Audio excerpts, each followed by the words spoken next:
اب علمی، فکری اور تاریخی تحریریں صرف پڑھی نہیں سنی بھی جا سکتی ہیں۔ اشراق امریکہ کی آڈیو سٹوریز میں۔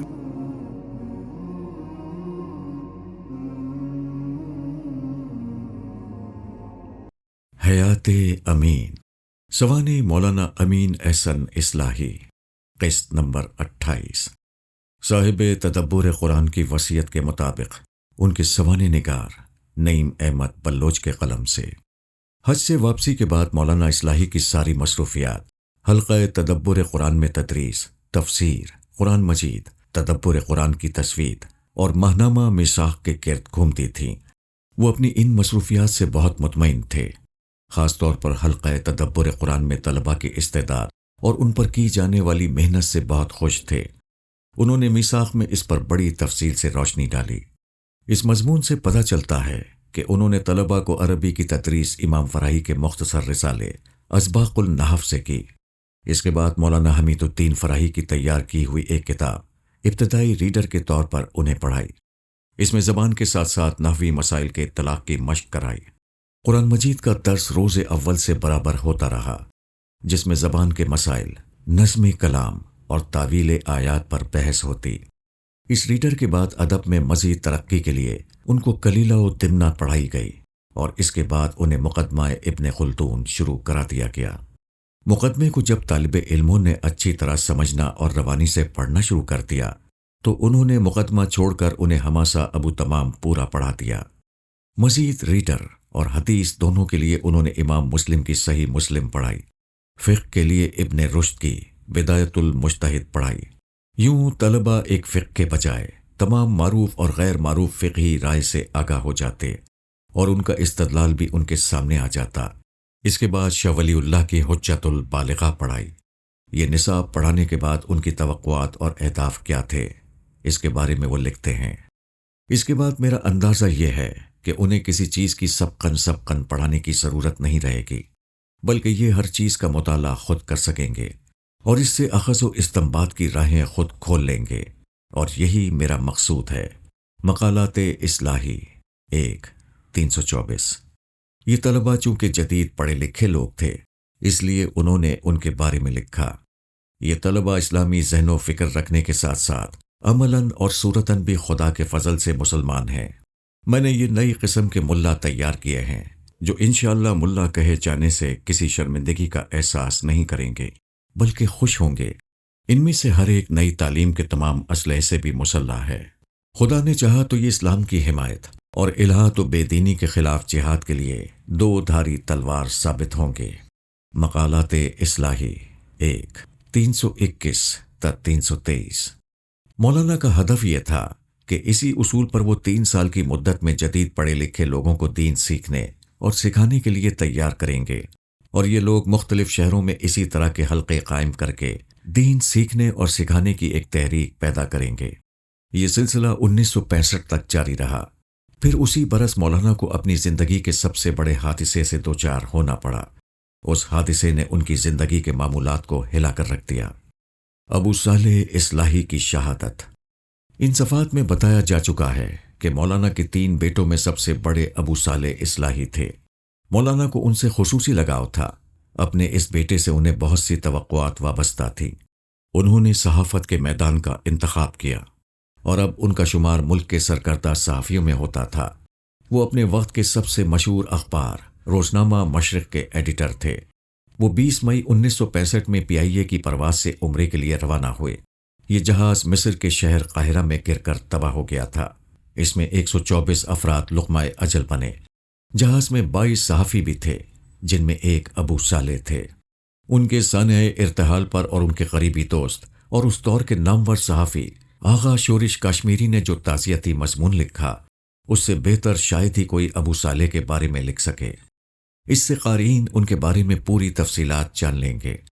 یہ مضمون شورش کاشمیری کی کتاب نورتن میں موجود ہے۔ ہم یہ مضمون یہاں پیش کرتے ہیں۔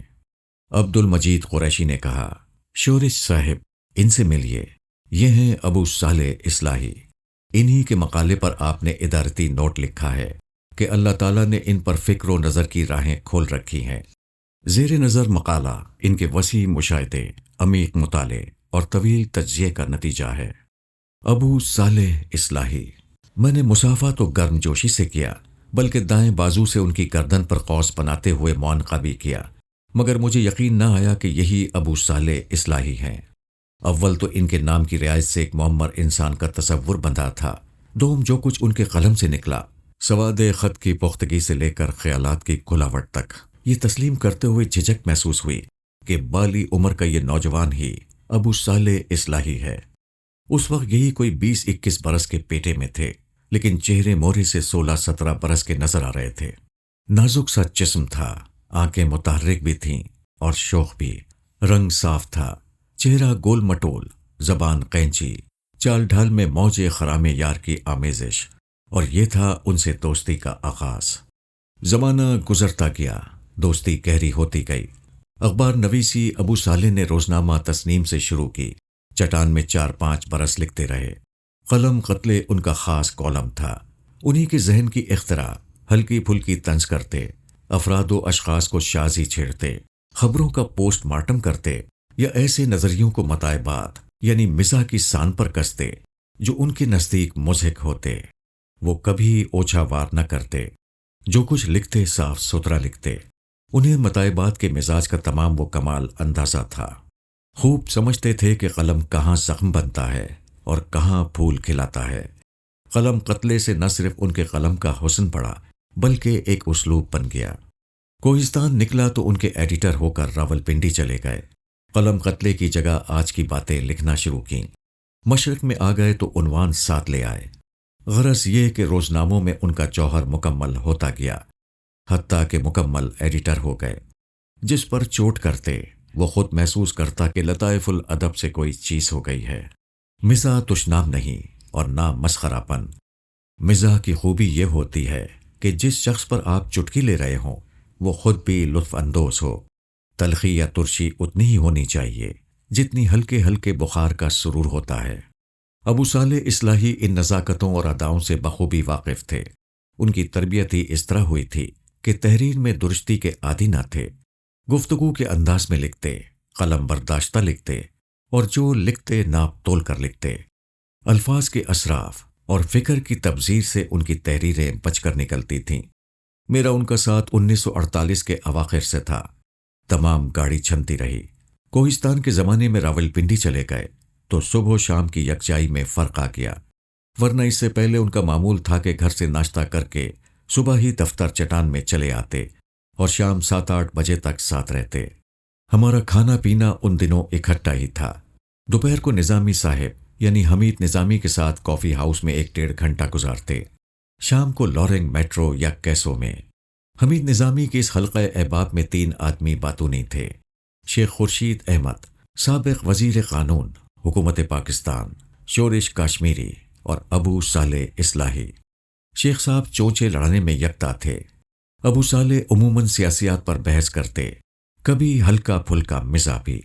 جب وہ مستقل طور پر راولپنڈی میں رہنے لگے تو قدرتاً لاہور سے روزمرہ کا تعلق چھوٹ گیا، لیکن جب کبھی دوسرے تیسرے مہینے لاہور آتے تو چوپال لگتی۔ نہ وہ ملے بغیر جا سکتے، نہ ہم ان سے ملے بغیر راولپنڈی جا کر واپس آتے۔ تعلقات ان کے اور لوگوں کے ساتھ بھی تھے، لیکن یار باش ہمارے ہی تھے۔ عیب ان کا ہمارے نزدیک ایک ہی تھا کہ پان کھاتے تھے۔ دھبا ان کے دامن پر کوئی نہ تھا، سونا کھرا تھے، صاف ستھری جوانی، چمکتا دمکتا شباب، نفس کی سرکشی سے نفور، دل آئینہ، جو کچھ دیکھتے یا پڑھتے اسی پر سوچتے۔ ہم لوگ ہر کوچہ سے ہو آئے تھے اور کسی قدر ہم میں عشق کا تیکھا پن بھی تھا۔ ابو صالح صرف کتابوں کے شیدائی تھے، ان کے نزدیک حسن و عشق کے معاملات صرف غزل کے مضامین تھے۔ وہ انہیں شاید انسانوں کے برتنے کی چیز ہی نہ سمجھتے تھے۔ تحریروں میں ان کی حسن پایا جاتا تھا، لیکن چال ڈھال میں بالکل ہی کورے تھے۔ انہیں قطعی احساس حسن نہ تھا اور نہ ان کے اندر شاعرانہ قسم کا کوئی ولولہ تھا۔ جوانی چنانچہ افتاد دانی کا اطلاق ان پر ہوتا ہی نہیں تھا۔ شہید سہروردی، وزیر اعظم متحدہ پاکستان، ایک زمانے میں دن کا بڑا حصہ دفتر چٹان میں گزارتے تھے۔ انہیں چونکہ رام شو رنگ کا شوق تھا، لہٰذا اس بازار میں جاتے ہوئے بھی ہچکچاتے نہ تھے۔ دن بھر کی دماغی مشغولیتوں کے بعد سیر و تفریح ضرور کرتے، لیکن ابو صالح ہم میں رچ بس کر بھی اس کوچے میں ہمارے ساتھ نہ رہے۔ مطلب یہ کہ انہیں رام شو رنگ اور غنا و سما سے کوئی دلچسپی نہ تھی۔ اس بازار میں یعنی بازار حسن پر شورش کی مارکا آرا کتاب کی تالیف کے دور میں 2-4 دفعہ ساتھ گئے، لیکن اس سے زیادہ نہیں کہ دوستانہ اس سفر میں انہیں اس ایک موڑ سے بھی گزرنا پڑتا۔ ہجر و وصال قسم کی چیزوں سے نا آشنا تھے۔ امریکہ سے واپسی پر 2-4 روز کے لیے جرمنی میں قیام کیا۔ ہم لوگ وہاں انٹرنیشنل پریس انسٹیٹیوٹ کے سالانہ اجلاس میں شرکت کے لیے پہلے سے موجود تھے۔ ان ملکوں میں انسان کے برہنہ ہونے میں کیا دیر لگتی ہے، لیکن ان کے لیے کسی رخ سے کوئی اٹکاؤ نہ تھا۔ وہ ہر چیز پر تبصرہ کرتے، پانوں کی ڈھولی سے لے کر کینیڈی کی گولی تک، لیکن بے تکلف دوستوں میں بھی بے تکلف موضوعوں کو نہیں چھیڑتے تھے۔ لاہور سے مشرق نکلا تو اس کے ایڈیٹر ہو گئے، لیکن اب وہ بے تکلف صحبتیں نہ رہی تھیں۔ نظامی اللہ کو پیارے ہو چکے تھے، میں اپنے اشغال میں ڈوب رہا تھا اور انہیں روزنامے کی ادارتی ذمہ داریوں سے فراغت نہ تھی۔ مشرق نے اخبارات کو ایک نیا رنگ و روغن دیا اور وہ صبح و شام کی ریاست کے بغیر محال تھا۔ تاہم ملاقات ہر روز ہوتی، کبھی وہ دفتر چٹان میں آ جاتے، کبھی میں مشرق کے دفتر میں چلا جاتا۔ کون سا موضوع تھا جس پر ہم نے طبع آزمائی نہ کی ہو؟ نظامی کی طرح وہ بھی گرد و پیش کی گھٹن کو محسوس کرتے اور ہنسی خوشی میں بہت کچھ کہہ جاتے، لیکن ان کا خیال تھا کہ اسلامی حکومت اسی ڈھب کی ہوتی ہے۔ مطمئن تو وہ ہمیشہ ہی رہے، لیکن اپنی شادی کے بعد بہت مطمئن ہو گئے تھے۔ ان پر ہر طرح کا زمانہ آیا، لیکن ان کی بعض عادتیں منجھی ہوئی تھیں کہ انہیں قناعت سے بسر کرنے کا ڈھنگ آ گیا تھا۔ ایک نامور باپ کے ہونہار بیٹے تھے۔ اپنے والد مولانا امین احسن اصلاحی سے انہوں نے 2 چیزیں ورثے میں پائیں، ایک تمکنت جس میں غرور کا شائبہ نہ تھا، دوسری قناعت جو بڑے بڑوں میں نہیں ہوتی۔ وہ چھوٹی سی عمر میں اس دولت سے بہراور ہو گئے تھے۔ مدرسۃ الاصلاح سرائے میر سے پڑھ کر نکلے تو ہندوستان تقسیم ہو رہا تھا۔ پاکستان چلے آئے۔ والد جماعت اسلامی کے نائب صدر تھے، خود بھی جماعت ہی کے ہو گئے، لیکن والد سے بہت پہلے جماعت چھوڑ دی۔ ذہن ہمیشہ اسلامی رہا۔ اس کی وجہ ابتدائی تعلیم و تربیت کے علاوہ والد کا اثر اور گھر کا ماحول تھا۔ اپنے والد کی بے پناہ عزت کرتے تھے۔ اکثر جرنلسٹوں میں جو چھچوراپن ہوتا ہے وہ ان میں مطلقاً نہ تھا، بلکہ چھوا تک نہیں تھا۔ عربی، فارسی اور اردو انہوں نے مدرسے میں پڑھی، انگریزی خود سیکھی، حتیٰ کہ پیچیدہ سے پیچیدہ کتابوں پر بھی قادر ہو گئے۔ لکھنا والد سے سیکھا اور برس 2 برس میں مشاق ہو گئے۔ ان کے ہاں مشکل الفاظ کا گزر ہی نہ تھا، سیدھے سادے الفاظ میں ما فی الضمیر ادا کرتے اور جو کچھ ہوتا اس خوبی سے بیان کرتے کہ سام یا قاری کے دل پر نقش ہو جاتا۔ وہ اپنی کھیپ کے غالباً آخری نوجوان ایڈیٹر تھے جنہیں اردو، فارسی اور عربی کا بنیادی علم حاصل تھا۔ ان زبانوں کے کلاسیکی لٹریچر سے کما حقہ آگاہ تھے۔ مشرقیت ان کے رگ و ریشے میں رچی ہوئی تھی۔ ایک لمحے کے لیے بھی اپنے آپ کو انگریزی تہذیب کے حوالے نہ کیا، بلکہ انگریزی تہذیب کو اپنے حوالے کر لیا تھا۔ قاہرہ جانے کا انہیں کوئی شوق نہ تھا، عمرہ کرنا چاہتے تھے اور اسی شوق میں تیار ہو گئے۔ اسٹیٹ بینک والوں نے آخری وقت تک زر مبادلہ کے انتظار میں رکھا۔ جس روز انہیں موت کے سفر پر روانہ ہونا تھا، اس سے 1 دن پہلے دفتر چٹان میں تشریف لائے اور دیر تک گپ بازی کرتے رہے۔ میں نے کہا صبح ہوائی اڈے پر حاضر ہوں گا۔ کہنے لگے آغا صاحب اس تکلف کی کیا ضرورت ہے، تیسرے روز تو واپس آ رہا ہوں۔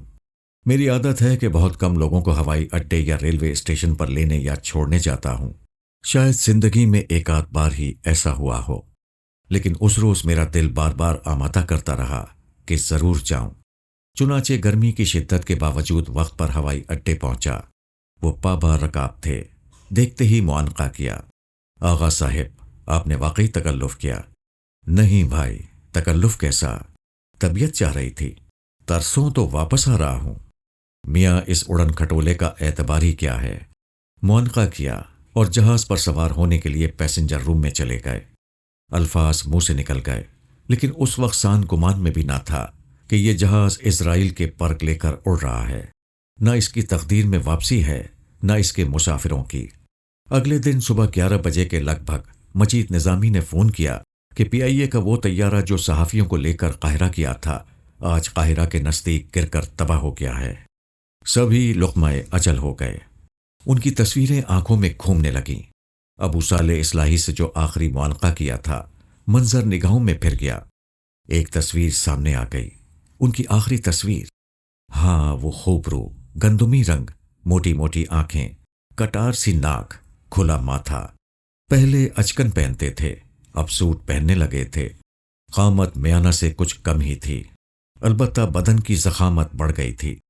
افسوس، یہ دن ان کی موت کے نہ تھے، لیکن دیکھتے ہی دیکھتے ہو گئے۔